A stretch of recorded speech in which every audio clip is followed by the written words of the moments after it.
ક્યારે એવું વિચાર્યું છે કે 75 વર્ષથી પણ જૂના કોઈ લખાણમાં આજના જમાનામાં સુખી જીવન જીવવા માટેનો કોઈ નકશો મળી શકે? સારું, આજે આપણે એક એવા જ શાશ્વત જ્ઞાનના ખજાનાને ખોલવા જઈ રહ્યા છીએ.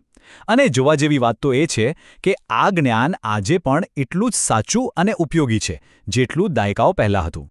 આજે આપણે જેની વાત કરવાના છીએ તે પરમ પૂજ્ય ગુરુદેવ પંડિત શ્રીરામ શર્મા આચાર્યજી દ્વારા લખાયેલ અખંડ જ્યોતિના ઓક્ટોબર 1947ના અંક પર આધારિત છે. તો ચાલો આપણે સાથે મળીને શોધીએ કે આ ઐતિહાસિક લખાણમાં એક વધુ સંતોષકારક અને સુખી જીવન જીવવાની ચાવીઓ ક્યાં છુપાયેલી છે. તો આ ઊંડા જ્ઞાનને સમજવા માટે આપણે એને 3 મુખ્ય ભાગમાં વહેંચીશું. અને શરૂઆત ક્યાંથી કરીશું? શરૂઆત કરીશું આપણા પોતાના આંતરિક જગતથી. કારણ કે સાચા સુખનો પાયો તો ત્યાં જ છે. તો પહેલી વાત, સાચા સુખની શોધ બહાર નથી કરવાની.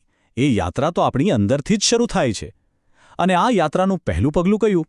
એ છે આપણા વિચારો પર કાબૂ મેળવવો અને આપણી અંદર જે ઊર્જા છે તેને જાગૃત કરવી. આ અંકમાં એક બહુ જ જોરદાર કન્સેપ્ટ છે: વિચાર પૂજા. હવે આનો મતલબ શું? આનો સીધો સાદો મતલબ એ છે કે આપણા વિચારો એ ખાલી આવતા જતા વાદળો જેવા નથી. ના, એ એક જબરદસ્ત સર્જનાત્મક શક્તિ છે. એક એવી શક્તિ જેને આપણે સમજી વિચારીને કેળવવી પડે. અને જુઓ, આ વાત વિચાર પૂજાના આખા સારને કેટલી સરસ રીતે સમજાવે છે. એ સીધું જ કહે છે કે આપણું ભાગ્ય બીજું કોઈ નથી લખતું, એના નિર્માતા આપણે પોતે જ છીએ. પણ વાત ખાલી વિચારો પર અટકતી નથી. એનાથી પણ ઊંડાણમાં જઈએ તો આ લેખો આપણને એક પ્રચંડ આધ્યાત્મિક ઊર્જા તરફ લઈ જાય છે. એ છે કુંડલીની શક્તિ. એમ કહેવાય છે કે આ શક્તિ આપણી અંદર જ સૂતેલી છે અને એ બસ જાગૃત થવાની રાહ જોઈ રહી છે. જો એ જાગૃત થાય તો એના પરિણામો અકલ્પનીય હોઈ શકે છે. તો એકવાર આપણો આંતરિક પાયો મજબૂત થઈ ગયો, પછી શું? પછી વારો આવે છે સાચા કર્મનો અને આપણા સર્વાંગી કલ્યાણનો. તો ચાલો આગળ વધીએ અને જોઈએ કે આ માર્ગ કેવો છે. અહીં એક લેખમાં ગુરુદેવે એક બહુ જ રસપ્રદ સવાલ પૂછ્યો છે. સવાલ એ છે કે શું ખરેખર 125 વર્ષ જીવવું શક્ય છે? શું લાગે છે? આજના સમયમાં તો આ વાત થોડી અશક્ય જેવી લાગે, નહીં? અને તમને જાણીને નવાઈ લાગશે, પણ આ લખાણ આનો જવાબ એકદમ સ્પષ્ટ હામાં આપે છે. એમાં બતાવ્યું છે કે કેવી રીતે સાત્વિક આહાર, પોઝિટિવ વિચારસરણી, સંયમિત જીવન અને ઈશ્વરમાં શ્રદ્ધા, આ 4 સિદ્ધાંતો દ્વારા લાંબુ અને સ્વસ્થ જીવન જીવવું બિલકુલ શક્ય છે. અહીં એક બહુ જ મહત્વની વાત સમજવાની છે. ઘણા લોકો માને છે કે આધ્યાત્મિકતા એટલે બધું છોડીને બેસી જવું. પણ ના, આ લેખ સ્પષ્ટ કહે છે કે પ્રગતિ અને સમૃદ્ધિનો પાયો પરિશ્રમ છે. એટલે કે સમર્પિત અથાક મહેનત. આધ્યાત્મિકતાને મહેનત સાથે જોડવી જ પડે. સફળતાની સાચી ચાવી પરિશ્રમ જ છે. સારું, તો આપણે આંતરિક શક્તિ અને પરિશ્રમની વાત કરી. પણ શું સુખી જીવન આટલામાં જ પૂરું થઈ જાય? ના. સાચું સુખ એકલા નથી મળતું. એ અધૂરું છે.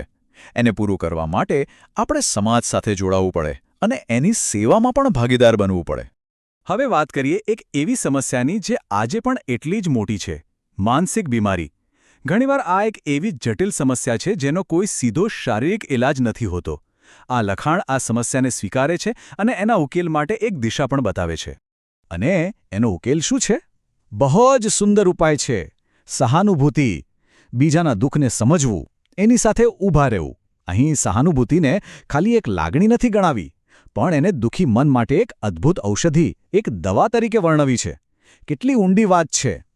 આગળ વધીએ તો અહીં અધિકાર અને કર્તવ્યની પણ વાત આવે છે. આપણે હંમેશા આપણા અધિકારો, આપણા રાઇટ્સની વાત કરીએ છીએ, પણ આ લખાણ આપણું ધ્યાન કર્તવ્ય તરફ દોરે છે. તે સમજાવે છે કે સાચો સંતોષ મને શું મળશે એમાં નથી, પણ હું શું આપી શકું એ વિચારમાં છે. પહેલાં કર્તવ્ય, પછી અધિકાર. આ જ સાચો માર્ગ છે. અને આ કર્તવ્ય ભાવનામાંથી જ એક આદર્શ સમાજનું નિર્માણ થાય છે. અહીં સુરાજ્યનો ખ્યાલ રજૂ થયો છે. સમજવા જેવી વાત એ છે કે સ્વરાજ્ય એટલે રાજકીય આઝાદી, પણ સુરાજ્ય એનાથી પણ આગળ છે. સુરાજ્ય એટલે એવું શાસન જે ન્યાય, સંસ્કાર અને બધાના કલ્યાણના પાયા પર ટકેલું હોય. તો ચાલો અત્યાર સુધી આપણે જે પણ જોયું એ બધા શક્તિશાળી વિચારોને એક સાથે જોડીએ અને સુખી જીવનના આખા માર્ગનો સાર સમજી લઈએ. તો મુખ્ય બોધપાઠ શું છે? પહેલો છે વ્યક્તિગત માર્ગ એટલે કે આપણા વિચારો જ આપણું ભાગ્ય બનાવે છે, એટલે એના પર કાબૂ રાખવો. લાંબુ અને સ્વસ્થ જીવન જીવવા માટે શિસ્ત અપનાવવી. સફળતા માટે પરિશ્રમ એટલે કે સખત મહેનત કરવી. અને આપણી અંદર રહેલી આધ્યાત્મિક શક્તિને જગાડવી. અને બીજો છે સામાજિક માર્ગ. આ માર્ગ કહે છે કે સહાનુભૂતિ કેળવવી, કારણ કે એ એક શક્તિશાળી દવા છે. અધિકારો પહેલાં આપણા કર્તવ્યો પર ધ્યાન આપવું. એક સારા શાસનવાળા એટલે કે સુરાજ્યવાળા સમાજને બનાવવામાં મદદ કરવી, કારણ કે યાદ રાખજો, સાચું સુખ તો જોડાણ અને સેવામાં જ છે. તો આ બધું જાણ્યા પછી આ ફક્ત એક માહિતી નથી રહી જતી, ખરું ને? આ તો એક આહ્વાન છે, એક પ્રેરણા છે.